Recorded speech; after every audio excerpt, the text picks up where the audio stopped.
Oi, oi, boa noite e bem-vindos a mais uma edição do TJ UFSC.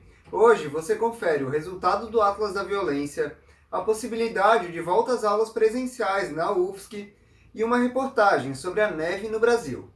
Fica por aí porque é logo depois da vinheta.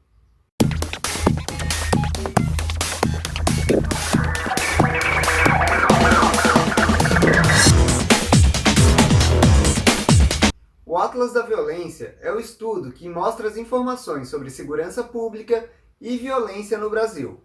Hoje pela manhã foi divulgada a nova versão do Atlas, com dados referentes ao ano de 2019. Segundo a publicação, o número de mortes violentas e sem causas determinadas cresceu 35,2% em relação a 2018. Também comparado a 2018, houve uma queda de 21,5% no número de homicídios para todo o país.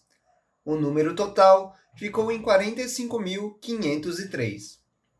A redução, no entanto, não indica uma diminuição na violência contra todas as populações do Brasil. As pessoas negras, por exemplo, ainda correspondem a 77% das mortes por homicídio. Esta é a primeira vez que os indígenas são incluídos no Atlas. O grupo também tem um número de mortes violentas acima da média nacional. Foi calculado um aumento de 21,6% em relação a 2009.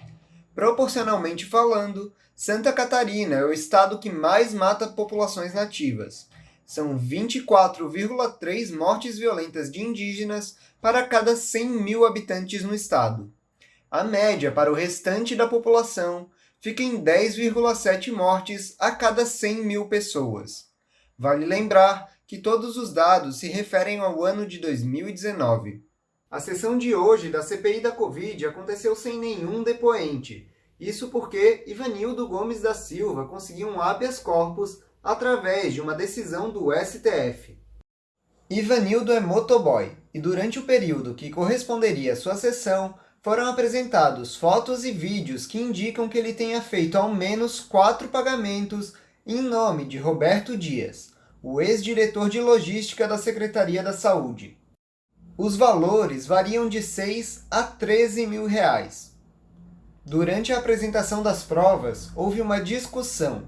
Ela iniciou quando Marcos Rogério, senador governista, defendeu Roberto Dias.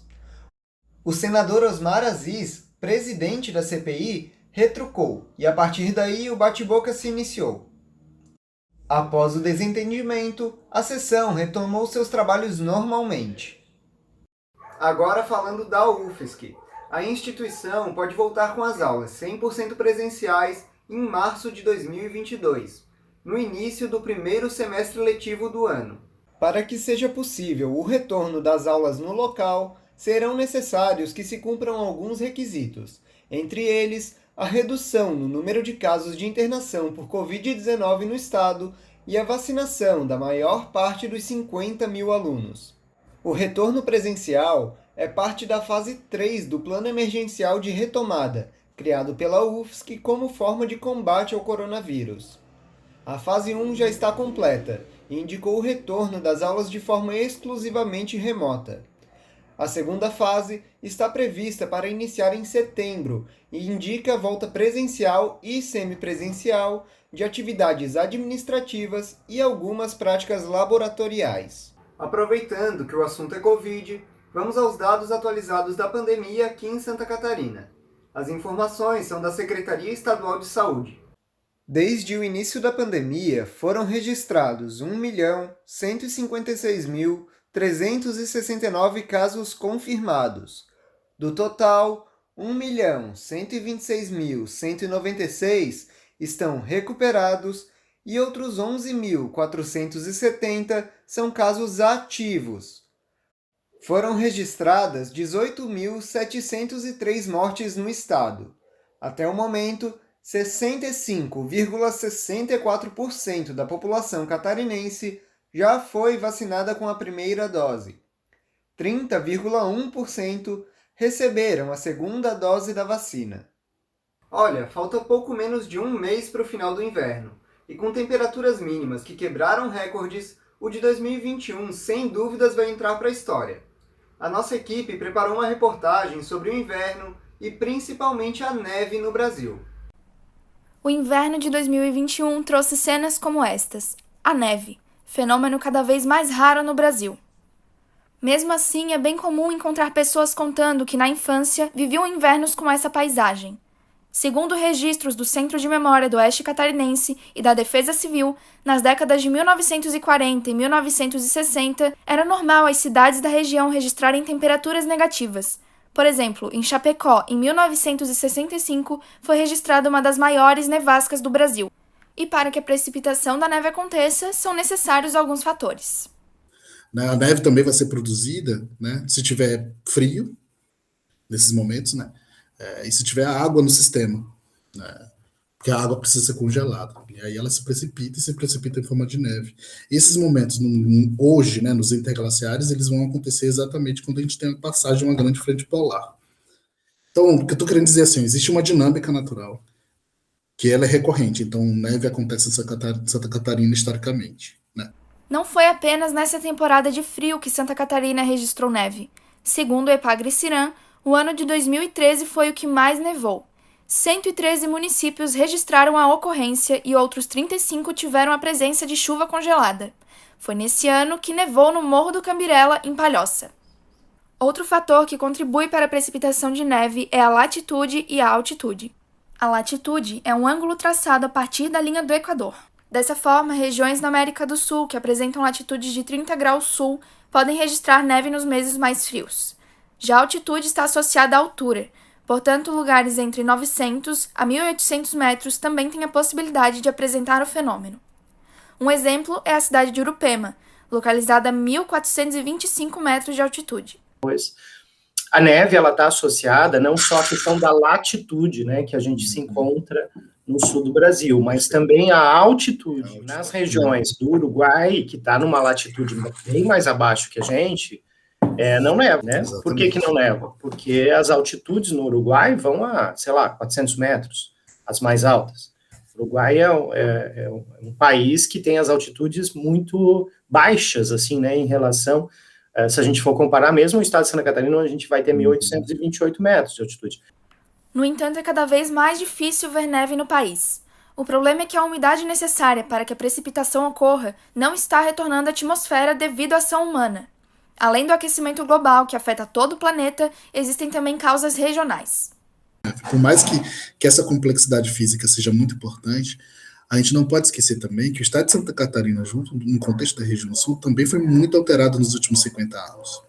E aí, quando eu falo de muito alterado nos últimos 50 anos, é da quantidade de desmatamento que a gente produziu e que desmatamento interfere diretamente no balanço hídrico ou hidrológico, né, de qualquer sistema natural. Esses fatores também influenciam diretamente no clima mundial. Como ressaltaram os entrevistados Lindbergh Jr. e Orlando Ferretti, no futuro as temperaturas tendem a se manter mais quentes, com momentos de quedas bruscas e picos de frio intenso, porém curtos. Com o período de frio durando cada vez menos, as perdas para o setor de agricultura em Santa Catarina podem ser gigantescas. Isso porque metade da produção nacional de maçãs é oriunda da região, e a fruta depende de um período longo e estável de frio para se desenvolver. Ainda outro produto que seria afetado é o pinhão, que, segundo a Epagre, faz parte da renda de várias famílias agricultoras do estado. Mais prejuízos devem ser sentidos pelo setor de turismo, principalmente na região serrana, o principal destino dos viajantes durante o inverno. Somente em 2018, esse negócio movimentou 8,4 bilhões de reais. Então, se as pessoas, né, se o nosso grupo, se a nossa sociedade, se a sociedade catarinense quer conviver, né, ou prefere ter mais processos de neve, a gente vai ter que fazer uma transformação, né, revolucionária, basicamente, né, para retornar pelo menos os patamares originais, se a gente quiser.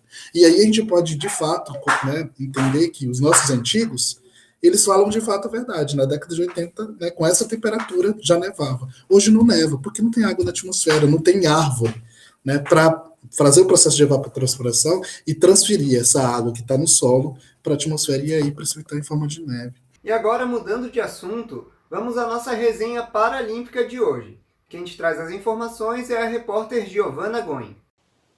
Oi, está no ar mais uma resenha paralímpica para você Fica por dentro de tudo que aconteceu em Tóquio.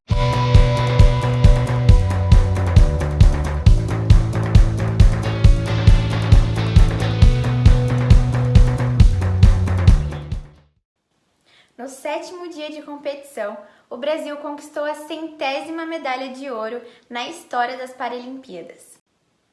No atletismo, Yeltsin Jaques ficou em primeiro lugar na prova de 1.500 metros masculinos da classe T11, com um tempo de 3 minutos e 57 segundos. Esta é a segunda medalha do atleta nos Jogos de Tóquio. O Brasil chegou a 14 medalhas douradas no Japão e igualou a campanha deste ano à dos Jogos do Rio, em 2016. Esse marco veio com o ouro histórico de Carol Santiago, da natação, que venceu 100 metros livre da classe S12. Essa foi a terceira medalha da nordestina em Tóquio 2020. Ela já havia garantido o ouro nos 50 metros livre S13 e o bronze nos 100 metros costa S12. O país faturou mais medalhas na natação, em 3 modalidades diferentes. Com um tempo de 3 minutos e 54 segundos, a equipe formada por Wendel Bellarmino, Douglas Matera, Lucilene da Silva Souza e Carol Santiago conquistou a medalha prateada no revezamento misto 4 por 100 metros livre, classe 49 pontos. Mariana Guesteira Ribeiro assegurou bronze nos 100 metros livre da classe S9, ao completar a prova em 1 minuto e 3 segundos. Gabriel Bandeira também foi destaque do dia, indo pela 4ª vez ao pódio. O brasileiro foi prata na disputa masculina dos 200 metros medley da classe SM14, com um tempo de 2 minutos e 9 segundos. Na prova de lançamento de dardo feminino da classe F56, Raíssa Machado bateu o recorde das Américas. A atleta baiana conquistou a marca de 24 metros e 39 centímetros, garantindo a prata para o Brasil. O ouro ficou com a iraniana Hashemi Moavi, que bateu o recorde mundial da prova com 24 metros e 50. E o bronze ficou com Diana Datseve, da Letônia, com 24 metros e 22. Já nos 400 metros femininos de atletismo da classe T20, Jardênia Barbosa conquistou a medalha de bronze. A atleta mais jovem da delegação brasileira, de 17 anos, marcou o tempo de 57 segundos e 43. O ouro ficou com a americana Brianna Clark, com a marca de 55 segundos e 18. E a prata foi da ucraniana Yulia Shulyar, com tempo de 56 segundos e 18. E agora, vamos conferir o quadro de medalhas. Em primeiro lugar está a China, com 132 medalhas, sendo 62 de ouro, 38 de prata e 32 de bronze. Em segundo lugar, vem a Grã-Bretanha, com 80 medalhas ao total, 29 de ouro, 23 de prata e 28 de bronze. Em terceiro, temos o Comitê Olímpico Russo, com 74 medalhas, sendo 25 de ouro, 16 de prata e 33 de bronze. Em quarto estão os Estados Unidos, com 24 medalhas de ouro, 24 de prata e 15 de bronze, somando 63. Em quinto lugar, vem a Ucrânia, com 67 medalhas no total, sendo 15 de ouro, 33 de prata e 19 de bronze. O Brasil ainda se encontra em sexto lugar, com 14 de ouro, 13 de prata e 17 de bronze, totalizando 42 medalhas. A resenha paralímpica de hoje fica por aqui. Para continuar por dentro das novidades de Tóquio, fica ligado no TJ UFSC, que amanhã tem muito mais. Tchau, tchau!